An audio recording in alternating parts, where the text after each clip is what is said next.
Assalamualaikum warahmatullahi wabarakatuh. Perkenalkan, nama saya Muhammad Asri Lainur Rosidin, NIM 030, shift dari shift A. Di sini saya akan menjelaskan cara penggunaan Kerbad.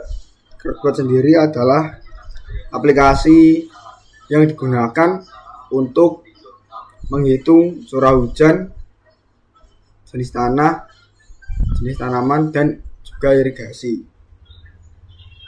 Kerbad sendiri dikembangkan oleh FAO, Food and Agriculture, yaitu organisasi pertanian internasional.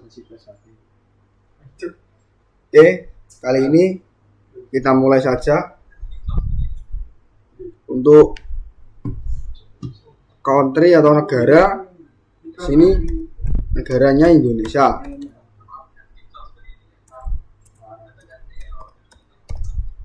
Kemudian untuk stasiun cuacanya di Taman Sari.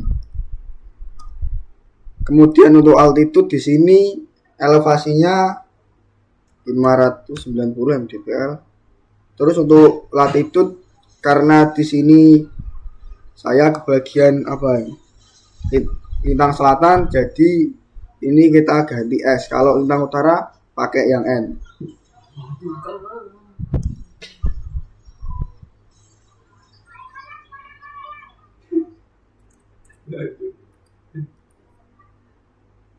Kemudian untuk longitude-nya 114,28 bujur timur. Jadi kita pakai yang E. Karena kalau untuk yang bujur barat pakai yang W.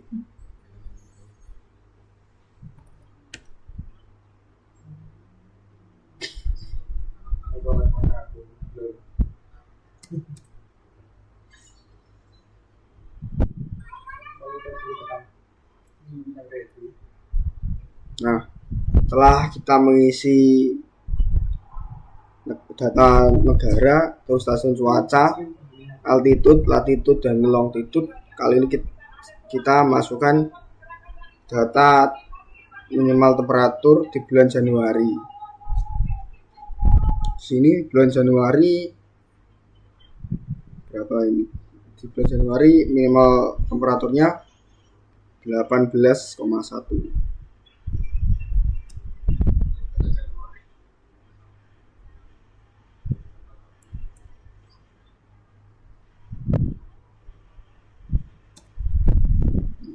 Februari 18. Oke, karena agar tidak terlalu lama, langsung saja kita isi.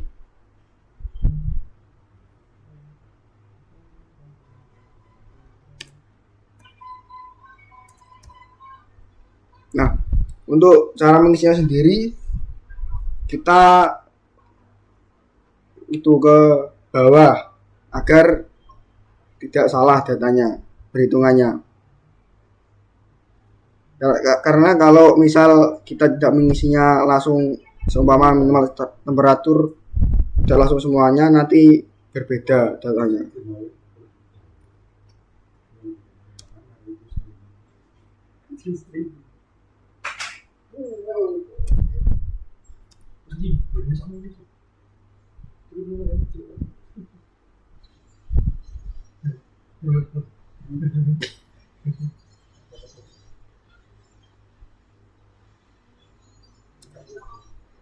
Kali 5 1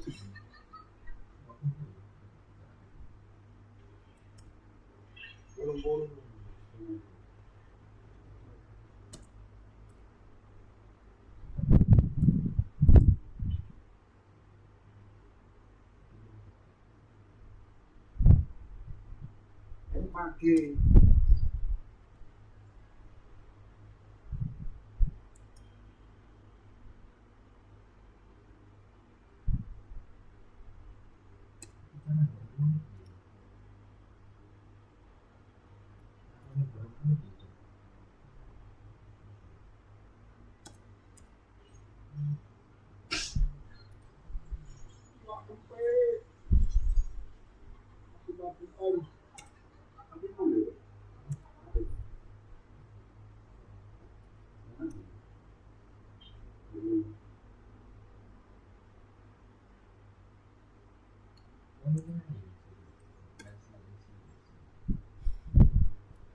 Oke, kita sudah selesai mengisi data minimal temperaturnya dengan rata-rata 16. Kemudian kita mengisi data maksimal temperaturnya.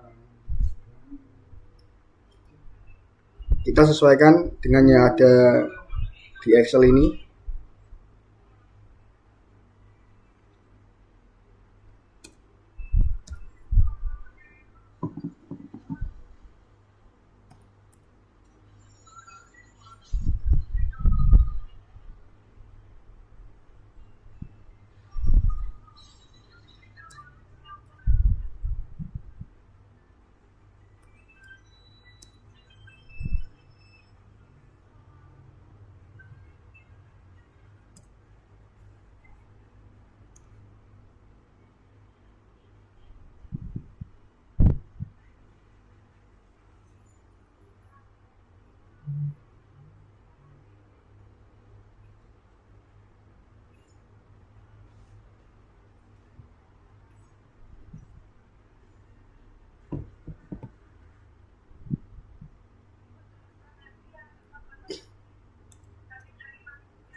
Oke, kita sudah selesai mengisi data maksimal temperaturnya dengan rata-rata 27,8. Kemudian kita selanjutnya mengisi data humidity.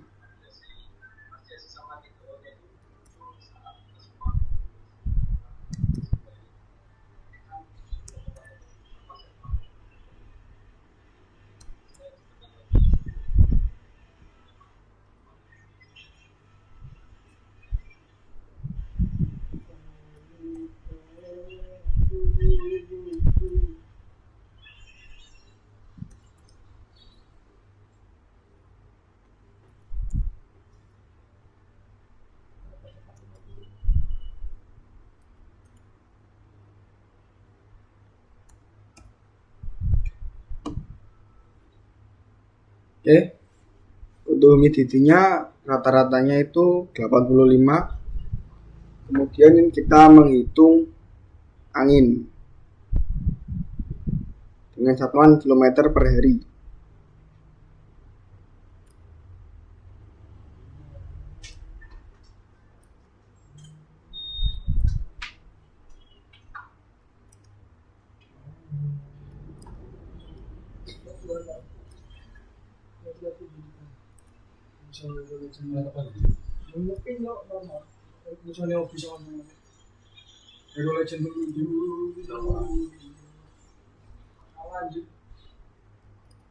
Nah, karena semua kecepatan anginnya sama, jadi rata-ratanya itu 69.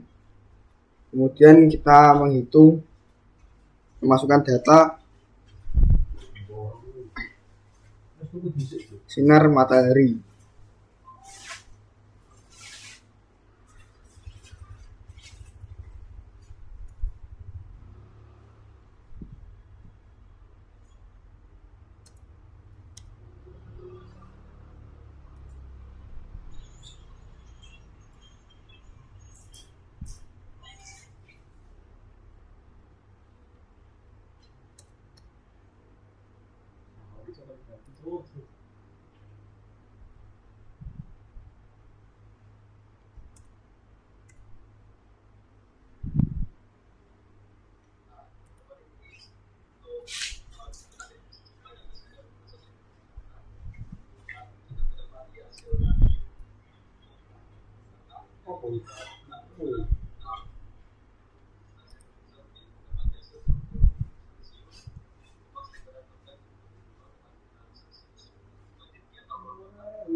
Nah, kita sudah selesai untuk mengisi semua data, dan untuk sinar mataharinya itu rata-ratanya 5,8 untuk, dan setelah dihitung oleh Kerbad, data RAD dan ETO-nya itu keluar. Untuk RAD 17,7 dan ETO itu 3,39.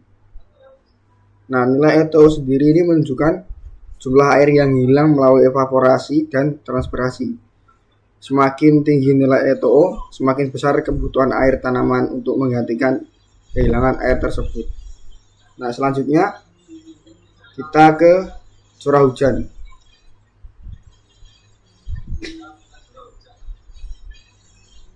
Untuk stasiunnya, sebentar. Nah, terus dulu. Kita minimize dulu.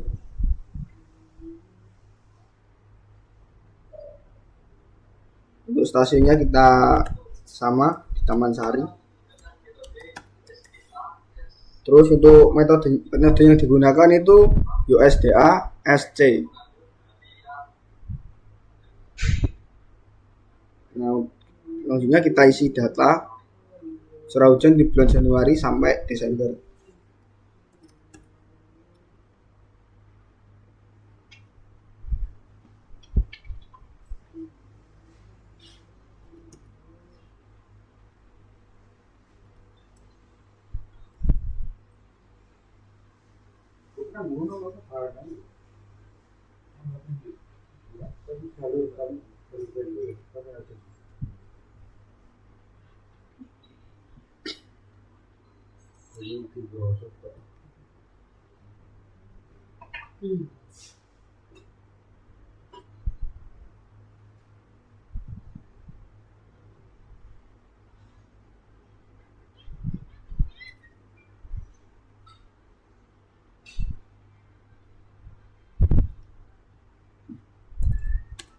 Maaf Tiko.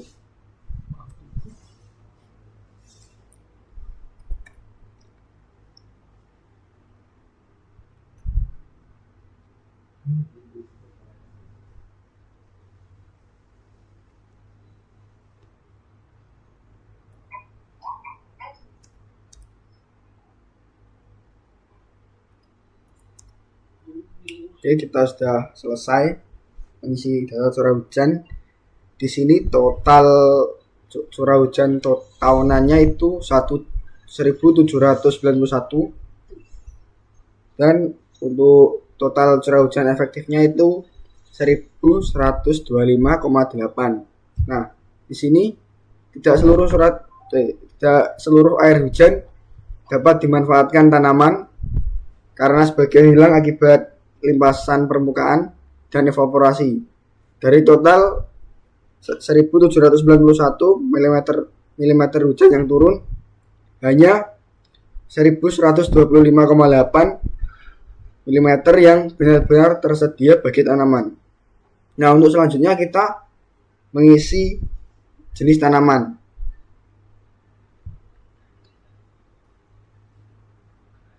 Untuk jenis tanaman sendiri yang akan kami gunakan itu tanaman jagung. Jadi kita cari di mono open ini, kemudian kita cari tanaman jagung.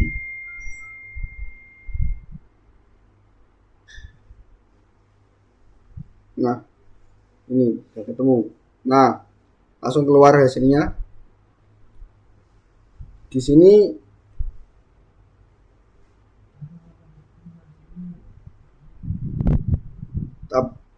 tanggal penanaman jagungnya itu di tanggal 6 bulan 6. Kemudian pemanennya di tanggal 8 bulan 10.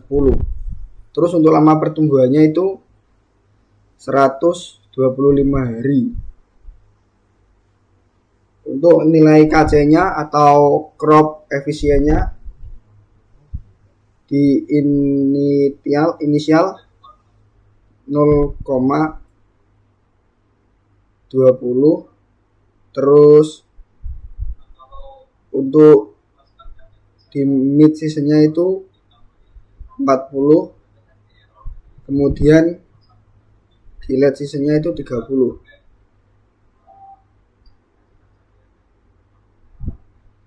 Di sini nilai KC menunjukkan kebutuhan air tanaman pada setiap fase pertumbuhan itu.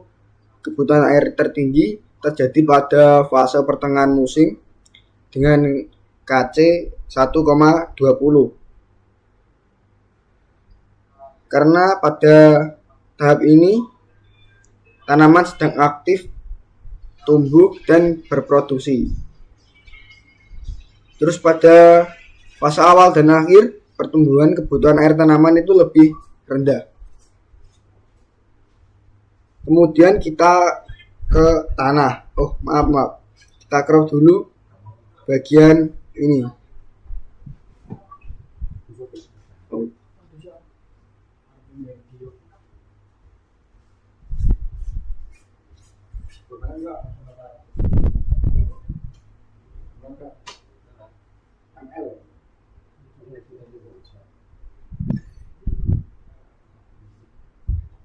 Untuk soil, untuk jenis tanahnya yang kita gunakan itu tanah liat hitam. Nah, sudah keluar langsung datanya.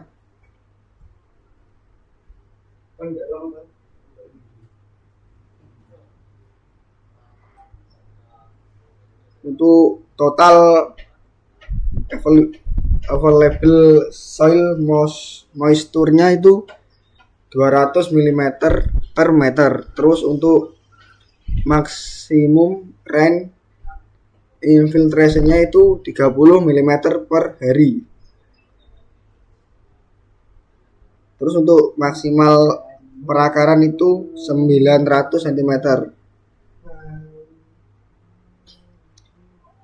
Dan initial soil moisture depletion itu 50%.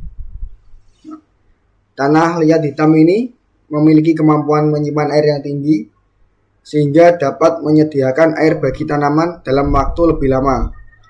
Namun laju infiltrasi yang relatif rendah menyebabkan air lebih lambat terserap ke dalam tanah. Terus kemudian kita ke soil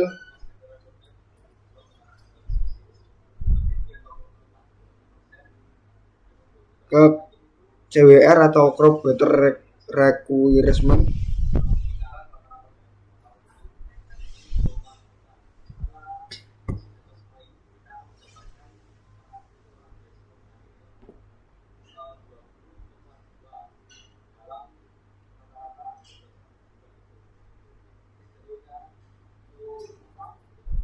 Nah, di sini berdasarkan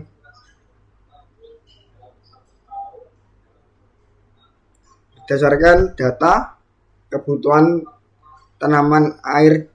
air tanaman jagung meningkat seiring pertumbuhan. Pada fase awal Mei sampai Juni,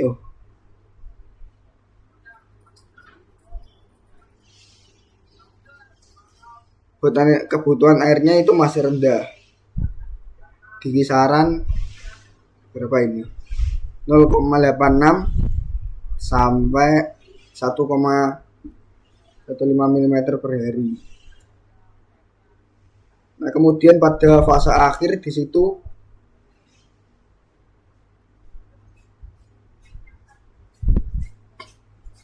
kebutuhan air sangat cukup tinggi. Di sini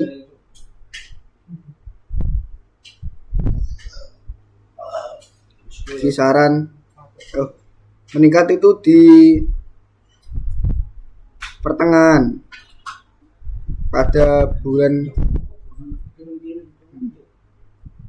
Juli sampai Agustus, di mana ETC-nya itu mencapai 3,18 sampai 3,42. Terus pada fase air di bulan September sampai Oktober itu kebutuhan air mulai menurun. Secara total kebutuhan air tanaman sebesar 295,7.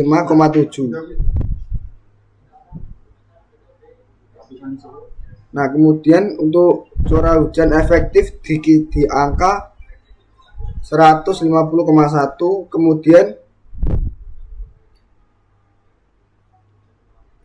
dibutuhkan tambahan irigasi tanaman air irigasi itu 163. Nah, selanjutnya kita ke schedule.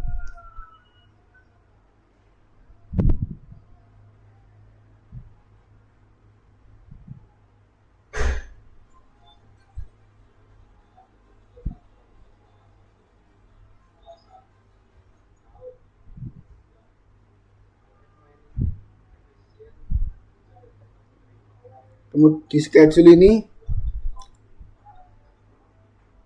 kita menentukan jadwal irigasi. Irigasi di sini untuk net irigasinya itu 110. Kemudian untuk total gross irigasinya itu 158,5. Dan actual water requirement-nya itu 132,2.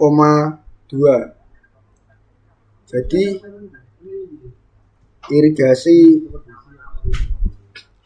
irigasi ini diberikan saat kondisi tanah mencapai batas kritis kekurangan air. Terus untuk total kebutuhan irigasi bersih sebesar 110,9 mm. Sedangkan untuk kebutuhan irigasi kotor sebesar 158,5 karena memperhitungkan efisiensi aplikasi air. Terus sehingga kebutuhan air dapat terpenuhi dengan baik. Kemudian untuk cukup sekian dari saya. Bila ada salah kata atau kurangnya penjelasan mohon dimaafkan, karena saya juga masih belajar. Mohon maaf. Assalamualaikum warahmatullahi wabarakatuh.